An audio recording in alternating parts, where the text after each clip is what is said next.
আসসালামু আলাইকুম ওয়া রাহমাতুল্লাহি ওয়া বারাকাতুহু। নাহমাদুহু ওয়া নুসাল্লি আলা রাসূলিহিল কারীম, আম্মা বা'দ। ফাআউযু বিল্লাহি মিনাশ শাইতানির রাজীম। ইয়া আইয়ুহাল মুযাম্মিল কুমিল লাইলা ইল্লা ক্বালিলা নিসফাহু আও ইনকুস মিনহু ক্বালিলা আও জিদ আলাইহি ওয়া রাত্তিলিল কুরআনা তারতিলা। সম্মানিত উপস্থিতি, আমরা কিয়ামুল লাইল সংক্রান্ত বিষয়ে আলোচনা শুরু করেছি। অর্থাৎ দৈনন্দিন যে আমল রয়েছে সেটা আমরা শুরু করেছি রাতে ঘুম থেকে ওঠার পর, অর্থাৎ তাহাজ্জুদের সালাতের জন্য জাগ্রত হওয়ার পর থেকে আমরা দৈনন্দিন আমল নিয়ে আলোচনা করব। তো ইতিমধ্যে আমরা 8টি সুন্নত নিয়ে আলোচনা করেছি। রাতে জাগ্রত হওয়ার পর যে সুন্নত রয়েছে 8টি সুন্নত, এবং 8ম নাম্বার সুন্নত আমরা গত সপ্তাহে আলোচনা করেছিলাম যে ওযু করা। তো আজকে আলোচনা করব ওযু করার পরে করণীয় নিয়ে। তো ওযু করার পরে আমাদেরকে যে আমলটি করতে হয় সেটা হলো ওযুর পরে নির্দিষ্ট দোয়া রয়েছে, সেই দোয়া পাঠ করতে হয়। তো ইনশাআল্লাহ এই দোয়া সম্পর্কে আলোচনা করব। প্রথমত রাসূল সাল্লাল্লাহু আলাইহি ওয়াসাল্লাম বলেছেন, মা মিন মুসলিমিন ইয়াতাওয়াদ্দা ফায়ুসবিগুল ওযু সুম্মা ইয়াকুল আশহাদু আল্লা ইলাহা ইল্লাল্লাহ ওয়া আন্না মুহাম্মাদান আবদুল্লাহি ওয়া রাসূলুহু ইল্লা ফুতিহাত লাহু আবওয়াবুল জান্নাতি সামানিয়া ইয়াদখুলু মিন আইয়িহা শা। যে যদি কোনো ব্যক্তি উত্তম ভাবে ওযু করে, ওযু করার পর যদি বলে যে আশহাদু আল্লা ইলাহা ইল্লাল্লাহ ওয়া আন্না মুহাম্মাদান আবদুল্লাহি ওয়া রাসূলুহু, এই বাক্যটা যদি কেউ পাঠ করে তাহলে তার জন্য জান্নাতের 8টি দরজা খুলে দেওয়া হয়। সে যে দরজা দিয়ে ইচ্ছা সেই দরজা দিয়ে জান্নাতে প্রবেশ করতে পারবে।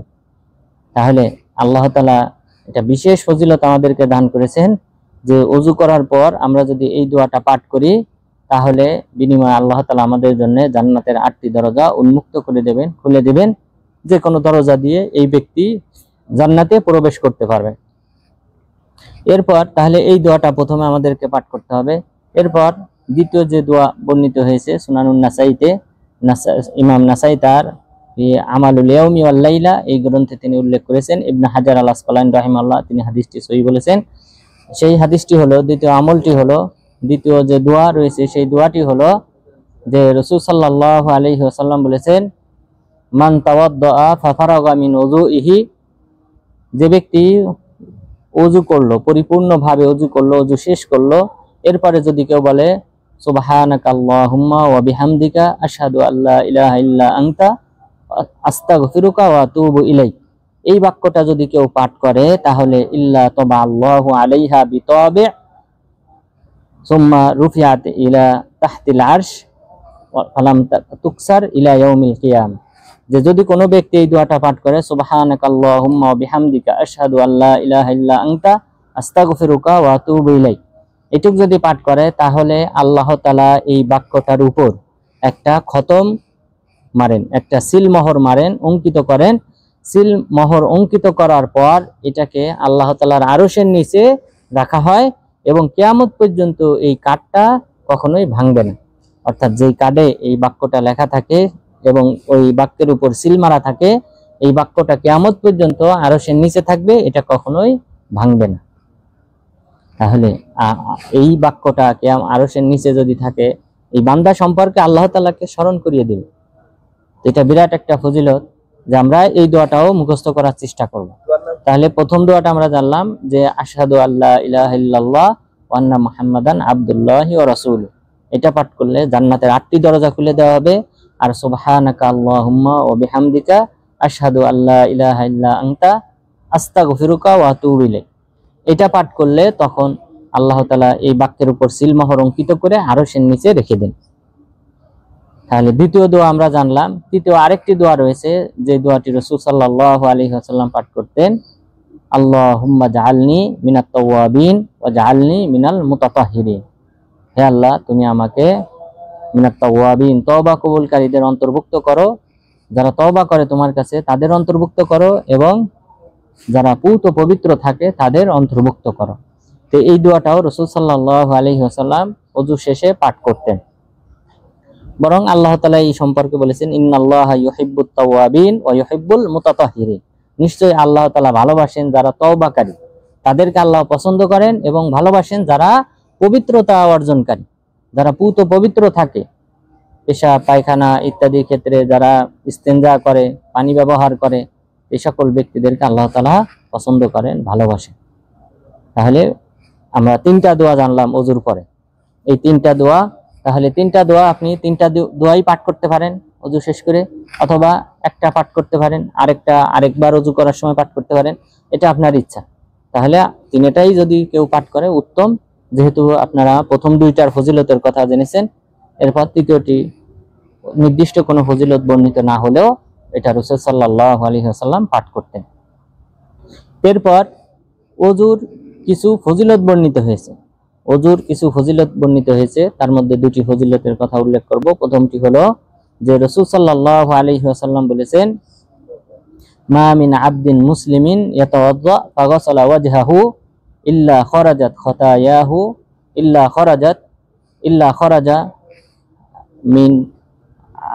খারাজা কুল্লু খাতিআতিন ইরতাকাবাতহা বিআইনাইহি মাল মা। যে যদি কোনো ব্যক্তি অজু করে, এরপর অজু করার পর যদি মুখমণ্ডল ধৌত করে, তাহলে তার চোখের যে পাপ ছিল, চোখের মাধ্যমে যে সকল অন্যায় অশ্লীল কাজ হয়েছে, সেই অন্যায় অশ্লীল কাজ প্রতিটাই আল্লাহ তাআলা ক্ষমা করে দেন। তাহলে এটাই এই পানির সাথে ঝরে পড়ে। তাহলে এই পাপগুলি পানির সাথে ঝরে পড়ে অজুর পানির সাথে মুখমণ্ডল ধৌত করলে। এরপর রাসূল সাল্লাল্লাহু আলাইহি ওয়াসাল্লাম বলেছেন যে ফাইদা ওয়াসালা ইয়াদাইহি খরাজা কুল্লু খাতিআতিন বাতাসাতহা ইয়াদাহু। যে যদি কেউ হাত দ্বয় ধৌত করে, তাহলে সে হাতের মাধ্যমে যে সকল অন্যায় করেছে, হাতের মাধ্যমে কারো জমির ফসল কেটেছে, হাতের মাধ্যমে কোনো ব্যক্তিকে প্রহার করেছে, এরপর হাতের মাধ্যমে কোনো ব্যক্তির সম্পদ অন্যায়ভাবে গ্রাস করেছে, তো এই যে অন্যায় হয় হাতের মাধ্যমে, সেগুলিও আল্লাহ তাআলা ক্ষমা করে দেন, এবং সেই ক্ষমাটা হয় অজুর পানির সাথে বেরিয়ে যায়। এরপর 3 নম্বরে বললেন ফাইদা গাসালা রিজলাইহি খরাজাত কুল্লু খাতিআতিন মাশাতাহা রিজলা।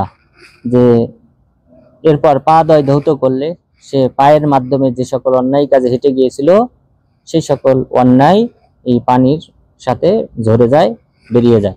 তাহলে আল্লাহ তাআলা এই ওযু করার মাধ্যমে আমাদের সগীরা গুনাহগুলি যেগুলি রয়েছে সেগুলি আমাদের ক্ষমা হয়।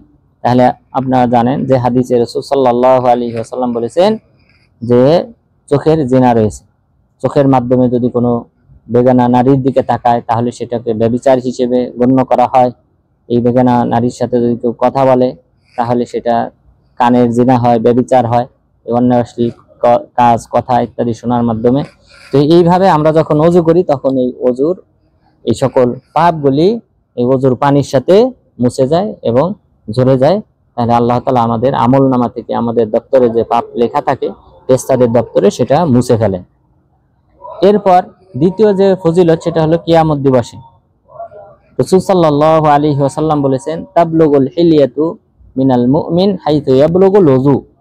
যে কোনো মুমিনের অলংকার কিয়ামত দিবসে নূরের যে অলংকার হবে, সেই অলংকারটা পৌঁছে যাবে ওযুর প্রতিটি অঙ্গ প্রত্যঙ্গে। তাহলে আমাদের এই ওযুর অঙ্গ প্রত্যঙ্গ থেকে নূর চমকাবে। কিয়ামত দিবসে রাসূল সাল্লাল্লাহু আলাইহি ওয়াসাল্লাম তিনি তার উম্মতকে কিভাবে চিনবেন? সাহাবাগণ জিজ্ঞাসা করলেন, আপনি কিভাবে চিনবেন? তখন তিনি বললেন, মিন আসারিল ওযু। ওযুর যে চিহ্ন রয়েছে, আলামত, সেই অঙ্গ প্রত্যঙ্গ থেকে যখন নূর চমকাবে, এটা দেখে আমি চিনবো যে এরা আমার উম্মত। তাহলে কিয়ামত দিবসে তাহলে নবীগণ গায়েব জানেন না, এই হাদিস থেকে আমরা জানলাম। কারণ উম্মতকে আপনারা জানেন, অনেকে আমাদের দেশের আকীদা হাজির নাজির, যে নবী হাজির উপস্থিত, নাজির মানে দেখতেছেন, তিনি হাজির নাজির, নাউযুবিল্লাহ।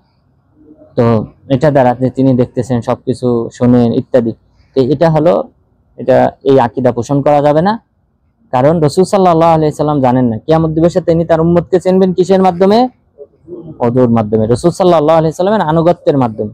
তিনি কিভাবে ওযু করেছেন, সেইভাবে আমরা যদি ওযু করি, সালাত আদায় করি, তাহলে আমাদের এই ওযুর অঙ্গ প্রত্যঙ্গ থেকে নূর চমকাবে, এটা দেখে তিনি চিনবেন। তাহলে গায়েব তিনি জানেন না। এরপর এই ওযুর পরে আমাদের যে 10 নম্বর সুন্নত, অর্থাৎ 9 নম্বর সুন্নত, 8 নম্বর সুন্নত ছিল ওযু করা, 9 নম্বর সুন্নত হলো ওযুর পরের পঠিত যে দোয়া রয়েছে সেই দোয়া পাঠ করা। এরপর 10 নম্বর সুন্নত হলো যে কিয়ামুল লাইল, রাতের যে সালাত রয়েছে এই সালাত আদায় করা। তো কিয়ামুল লাইলের ক্ষেত্রে আমরা বেশ কয়েকটি পয়েন্ট জানবো। তার মধ্যে প্রথম হলো যে কিয়ামুল লাইলের নাম কি। এই যে তাহাজ্জুদের সালাত, এটার কয়টি নাম রয়েছে? এটার 4টি নাম রয়েছে। খেয়াল করবেন, কিয়ামুল লাইল তথা তাহাজ্জুদের যে সালাত আদায় করি আমরা, এটার 4টি নাম রয়েছে। প্রথমটি হলো কিয়ামুল লাইল, অর্থাৎ রাতে দাঁড়িয়ে সালাত আদায় করা, রাত্রি জাগরণ করা। তো এই সম্পর্কে মহান রব্বুল আলামিন বলেছেন, ইয়া আইয়ুহাল মুজাম্মিল কুমিল লাইলা ইল্লা কলিলা, হে বস্ত্র আবৃত ব্যক্তি, কুমিল লাইলা ইল্লা কলিলা, তুমি রাতে জাগ্রত হও, দাঁড়িয়ে সালাত আদায় করো, ইল্লা কলিলা, কিছু অংশ বাদ দিয়ে, অর্থাৎ কিছু অংশ ঘুমাও, অধিকাংশ রাত তুমি জাগরণ করো, তাহাজ্জুদের সালাত আদায় করো। নিসফাহু আবিনকুস মিনহু কলিলা, অথবা তুমি অর্ধরাত্রি পর্যন্ত তাহাজ্জুদের সালাত আদায় করো। আবিনকুস মিনহু কলিলা, অথবা অর্ধরাত্রির চেয়ে কিছু কম করো। তাহলে দেখেন, এরপরে বললেন আউজিদ আলাইহি, অথবা অর্ধরাত্রির চেয়ে আপনি বেশি কিয়ামুল লাইল করেন। ওরাত্তিল কুরআনা তারতিলা, এবং এই কিয়ামুল লাইল করার সময় তারতিল সহকারে আপনি কোরআন পাঠ করেন। তাহলে কিয়ামুল লাইল এখানে কুমিল লাইলা ইল্লা কলিলা, যেহেতু এই আয়াতে আল্লাহ তাআলা রাসূল সাল্লাল্লাহু আলাইহি ওয়াসাল্লামকে কিয়ামুল লাইল করতে বলেছেন। এছাড়াও হাদিসে আপনারা জানেন রাসূল সাল্লাল্লাহু আলাইহি ওয়াসাল্লাম বলেছেন, মান সামা রমাদান ঈমানান ওয়া ইহতিসাবা গুফিরা লাহু মা তাকদ্দামা মিন যামবি, মান কামা রমাদানা ঈমানান ওয়া ইহতিসাবা গুফিরা লাহু মা তাকদ্দামা মিন যামবি, যে ব্যক্তি রমজান মাসে ঈমানের সাথে সিয়াম পালন করবে, আল্লাহ তাআলা তার পূর্বের গুনাহসমূহ ক্ষমা করে দিবেন। এরপর কেউ যদি কিয়ামুল লাইল করে রমজান মাসে, রাতে তাহাজ্জুদের তারাবির সালাত আদায় করে, তাহলে আল্লাহ তাআলা তার পূর্বের গুনাহসমূহ ক্ষমা করে দিবেন। তাহলে ঈমান এবং সওয়াবের আশায় যদি কেউ করে, তাহলে তার ক্ষমা করে দেওয়া হবে। তাহলে এখানেও কিয়ামুল লাইল করা বলা হয়েছে। তাহলে এটা হলো প্রথম নাম। আমরা জানলাম যে তাহাজ্জুদের সালাতের প্রথম নাম হলো কিয়ামুল লাইল। এরপর দ্বিতীয় নাম হলো তাহাজ্জুদ। মহান রব্বুল আলামিন বলেছেন, ওয়া মিনাল লাইলি ফাতাহাজ্জাদ বিহি নাফিলাতাল লাক, যে আপনি রাতের কিছু অংশে তাহাজ্জুদের সালাত আদায় করেন, এটা আপনার জন্য নফল, অর্থাৎ সুন্নত, ফরজ না। যেহেতু ফরজ আমাদের উপর 5 ওয়াক্ত সালাত, জুমার সালাত, এটা হলো আমাদের উপর ফরজ। বাকি যত সালাত রয়েছে সেগুলি সব সুন্নতের অন্তর্ভুক্ত। তাহলে নাফিলাতাল লাক, এটা আপনার জন্য নফল। আসা আইয়াবাআসাকা রব্বুকা মাকামাম মাহমুদা, তবে নফল হইলেও এর বিনিময় ফজিলত হলো ভিন্ন। আল্লাহ তাআলা বললেন, সম্ভবত আল্লাহ তাআলা আপনাকে মাকামে মাহমুদ দান করবেন। তাহলে এই সুউচ্চ মাকাম, পরকালের যে সম্মান, এই মাকামে মাহমুদটা শুধুমাত্র একজন ব্যক্তিকে আল্লাহ তাআলা দিবেন, আর তিনি হলেন মুহাম্মদ সাল্লাল্লাহু আলাইহি সাল্লাম। আর সাথে আল্লাহ তাআলা বললেন তাহাজ্জুদের সালাত আদায় করেন। তাহলে তাহাজ্জুদের সালাতের মাধ্যমেই কিন্তু বান্দার মর্যাদা কিয়ামত দিবসে আল্লাহ তাআলার নিকট বাড়ে। যেমন রাসূল সাল্লাল্লাহু আলাইহি ওয়াসাল্লাম বলেছেন, আতানি জিবরিল ফাকাল ইন্না শারাফা ওয়া ইয়া মুহাম্মদ ই'লাম ইন্না শারাফাল মুমিনি ফি কিয়ামিল লাইল, হে মুহাম্মদ তুমি জেনে রেখো যে নিশ্চয়ই মুমিনের সম্মান আল্লাহ তাআলার নিকট সেটা হলো কিয়ামুল লাইলের মাধ্যমে। তাহলে বান্দার মর্যাদা, শান, শৌকত আল্লাহর নিকট বৃদ্ধি পায় কিয়ামুল লাইল করলে, তাহাজ্জুদের সালাত আদায় করলে। কারণ এই সালাতটা কোনো মুনাফিক আদায় করবে না। করবে? যখন সবাই ঘুমায় রয়েছে তখন কি কষ্ট করে এসে তাহাজ্জুদের সালাত আদায় করবে? কারণ খাঁটি মুমিন হলে একমাত্র সে আল্লাহর ভয়ে কি করবে? এই তাহাজ্জুদের সালাত আদায় করবে। কোনো মুনাফিকের এই সালাত আদায় করার কোনো সুযোগ নাই। কারণ এই সময় তো সবাই ঘুমায়, ও কাকে দেখাবে যে আমি সালাত আদায় করতেছি? এই কারণে মুমিনের মর্যাদা আল্লাহর নিকট বাড়বে। এরপরে বললেন, ওয়া ইজ্জুহু ইস্তিগনাউহু মিনান নাস, আর তার দুনিয়াতে মানুষের মাঝে যে সম্মান বৃদ্ধি পাবে সেটা হলো মানুষের হাতে যা রয়েছে সেটা থেকে যদি সে বিমুখ হয়। কেউ যদি মানুষের কাছে হাত পাতে চায়, ওই ব্যক্তিকে মানুষ কিন্তু লাঞ্ছিত করে এবং ছোট মনে করে, যে কোনো মান সম্মান নাই, আত্মসম্মান বোধ নাই, এবং তার সমালোচনা করে। তো যদি মানুষের অভিমুখী না হয়, মানুষের কাছে কোনো কিছু যদি না চায়, এই ব্যক্তিকে সবাই কি করবে? সম্মান করবে। ওয়াইজ্জুহু ইস্তিগনাউহু, মানুষের থেকে যদি সে বিমুখ হয় তাহলে তাকে দুনিয়াতে মানুষ সম্মান করে। তাহলে দুনিয়াতে এবং পরকালের সম্মান সম্পর্কে আমরা জানলাম যে কিয়ামুল লাইলের মাধ্যমে কিন্তু পরকালীন সম্মান অর্জন হয়। তাহলে রাসূল সাল্লাল্লাহু আলাইহি ওয়াসাল্লামকে যে মাকামে মাহমুদ দান করা হবে, সে কারণে তাহাজ্জুদের সালাত আদায় করতে বলা হয়েছে। এরপর আমরা 2 নম্বর, তাহলে আমরা দুইটা নাম জানলাম, একটা হলো কিয়ামুল লাইল, দ্বিতীয়টি হলো তাহাজ্জুদ, 3 নম্বরটি হলো বিতির। বিতির, বিতিরের সালাত আপনারা নামকরণ করেন। এই বিতির শব্দ দ্বারা পুরা কিয়ামুল লাইলকে বোঝানো হয়। শুধুমাত্র যে ঈশার পরে যে আমরা 1 রাকাত, 3 রাকাত, 5 রাকাত বিতির পড়ি, শুধু এটা না, এটাকে ছাড়াও পুরা তাহাজ্জুদের নামাজ যেটা রয়েছে, অর্থাৎ ঈশা থেকে নিয়ে ফজর পর্যন্ত আপনি যে সালাত আদায় করবেন, ওই পুরাটাকেও কি বলা হয়? বিতির বলা হয়। আয়েশা রাদিয়াল্লাহু আনহা তিনি বলেন, কানা রাসূলুল্লাহ সাল্লাল্লাহু আলাইহি ওয়াসাল্লাম ইউতিরু 11 রাকাত, যে তিনি 11 রাকাত বিতির করতেন। ফালাম্মা সাকুলা আও তারা বিসাবঈন আও তিসঈন, যে তিনি স্বাভাবিকভাবে 11 রাকাত 13 রাকাত বিতির আদায় করতেন। বিতির মানে এখানে তাহলে কিয়ামুল লাইল, তারাবির সালাত, পুরা তাহাজ্জুদের সালাত তিনি আদায় করতেন 11। এরপর যখন তিনি মোটা হয়ে গেলেন, অর্থাৎ শেষ বয়সে যখন ভারী হয়ে গেল শরীর, গোশত বেড়ে গেল, তখন তিনি করতেন কত? 7 অথবা 9, তার মানে কমিয়ে ফেলেছিলেন। তাহলে আগে করতেন 11 অথবা 13, পরে যখন একটু শরীরে মাংস বেড়ে গেছে, মোটা হয়ে গেছেন, তখন তিনি কমিয়ে ফেলেছিলেন রাকাতের সংখ্যা, তখন তিনি কত? 7 অথবা 9 রাকাত আদায় করতেন বিতির। তাহলে এখানে বিতির বলতে বিতির শুধু বিতির বোঝানো হয় না, এখানে তারাবির সালাত বা তাহাজ্জুদের সালাত তিনি এটাকে কমিয়ে ফেলেছিলেন। এটা হলো বিতির। 3 নম্বর নাম আমরা জানলাম বিতির। আর চতুর্থ নাম হলো তারাবিহ। তারাবিহ শব্দটা এটা কোরআন এবং হাদিসে কোথাও উল্লেখ হয় নাই, তবে সালাফগণ ব্যবহার করেছেন, তাবিঈগণ প্রথম এটার ব্যবহার করেছেন। তাবিদের মধ্যে থেকে সাঈদ ইবনুল মুসাইয়িব রাহিমাহুল্লাহ তিনি ব্যবহার করেছেন যে কানু ইসাল্লুনা তারবিহাতাইন, যে তারা অর্থাৎ সালাফগণ তারা তারাবির সালাত আদায় করতেন অথবা কিয়ামুল লাইল আদায় করতেন 2 তারবিহা বিশিষ্ট। এক তারবিহা বলা হয়, তারবিহা শব্দের অর্থ হলো বিশ্রাম, বিশ্রাম। তো 4 রাকাত আদায় করার পর একটা বিশ্রাম নিতেন, এরপর আবার যখন 4 রাকাত শেষ হতো আবার একটু বিশ্রাম নিতেন, অর্থাৎ একটানা কি করতেন না, প্রথম 2 রাকাত করে আদায় করার পর 4 রাকাত যখন হতো তখন ওনারা একটু বিশ্রাম নিতেন। তো এই বিশ্রাম শব্দকে বলা হয় তারবিহা অথবা বহু বচনে তারাবিহ। তো এই তারাবিহ শব্দটা সাঈদ ইবনুল মুসাইয়িব রাহিমাহুল্লাহ অর্থাৎ তাবিঈদের ভাষায় বর্ণিত হয়েছে। তাবিঈগণ সর্বপ্রথম এই শব্দটা ব্যবহার করেছেন তারাবির সালাতের ক্ষেত্রে। তাহলে আমরা 4টি নাম পেলাম। ইমাম বুখারী রাহিমাহুল্লাহ তিনিও কিতাব লিখেছেন, কিতাবুত তারাবিহ, তারাবির অধ্যায়। তো এই তারাবিহ শব্দটা আলেমগণ ব্যবহার করেছেন, সালাফগণ তাবিঈগণ তারা ব্যবহার করেছেন, এরপর মুহাদ্দিসিনগণ ইমাম বুখারী সহ অন্যান্যরা ব্যবহার করেছেন। তাহলে আমরা 4টি নাম জানলাম। এরপর এই তারাবির সালাত, তারাবির সালাতের জন্য কোন সময়ে তারাবির সালাতটা শুরু হয় এবং কোন সময়টা উত্তম, এই 2টা পয়েন্ট নিয়ে আমাদের শেষ আলোচনা। তো প্রথম আলোচনা হলো যে তারাবির সালাতটা শুরু হয় কখন। তারাবির সালাতটা শুরু হয় ঈশার পর থেকে নিয়ে এরপর চলমান থাকে ফজর পর্যন্ত। আয়েশা রাদিয়াল্লাহু আনহা তিনি বলেন, কানা রাসূলুল্লাহ সাল্লাল্লাহু আলাইহি ওয়াসাল্লাম ইউসাল্লি ফিমা বাইনাল ইশাই ইলাল ফজর 11 রাকাত ইউসাল্লিমু বাইনা কুল্লি রাকাতাইন ওয়া ইউতিরু বিওয়াহিদা, যে রাসূল সাল্লাল্লাহু আলাইহি ওয়াসাল্লাম তিনি ঈশার সালাতের পর থেকে নিয়ে ফজর পর্যন্ত তিনি 11 রাকাত সালাত আদায় করতেন, 11 রাকাত বিতির সালাত আদায় করতেন। এরপর অর্থাৎ এখানে বিতির শব্দের মানে কি হবে? কিয়ামুল লাইল, রাতের সালাত আদায় করতেন, খেয়াল করবেন।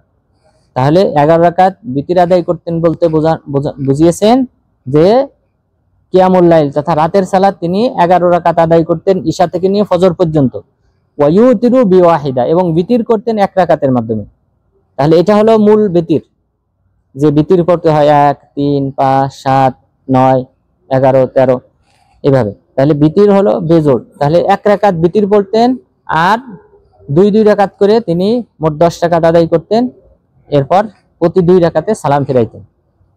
তাহলে এই হাদিসে আমরা সময়টা জানলাম যে ফজর থেকে নিয়ে ঈশা থেকে নিয়ে ফজর পর্যন্ত হলো এই তারাবির সালাত অথবা কিয়ামুল লাইলের সময়। এরপর আয়েশা রাদিয়াল্লাহু আনহা আরো বলেছেন যে কানা রাসূলুল্লাহ সাল্লাল্লাহু আলাইহি ওয়াসাল্লাম আউতারা মিন কুল্লিল লাইল, যে তিনি প্রতিটা রাতের প্রতি অংশেই তিনি বিতির করেছেন, কিয়ামুল লাইল করেছেন। আউতারা ফি আউয়ালিহি ওয়া আওসাতিহি ওয়া আখিরি হাত্তা ইনতাহা বিতরুহু ফিস সাহার ইলা সাহার, যে রাসূল সাল্লাল্লাহু আলাইহি ওয়াসাল্লাম রাতের প্রতিটা অংশেই তিনি তারাবির সালাত আদায় করেছেন, তাহাজ্জুদের সালাত আদায় করেছেন, আর তাহলে প্রথম ভাগেও আদায় করেছেন, মাঝখানের ভাগেও আদায় করেছেন, এরপর শেষ ভাগেও তিনি আদায় করেছেন। তবে সর্বশেষ যেটা করতেন তিনি সেটা হলো ফান্তাহা ইলা সাহার, ফান্তাহা বিতরুহু ইলা সাহার, সাহারির সময় যেটা শেষ ভাগ, রাতের শেষ ভাগ, এই শেষ ভাগেই তিনি কি করতেন, এই বিতিরটা আদায় করতেন সর্বশেষ।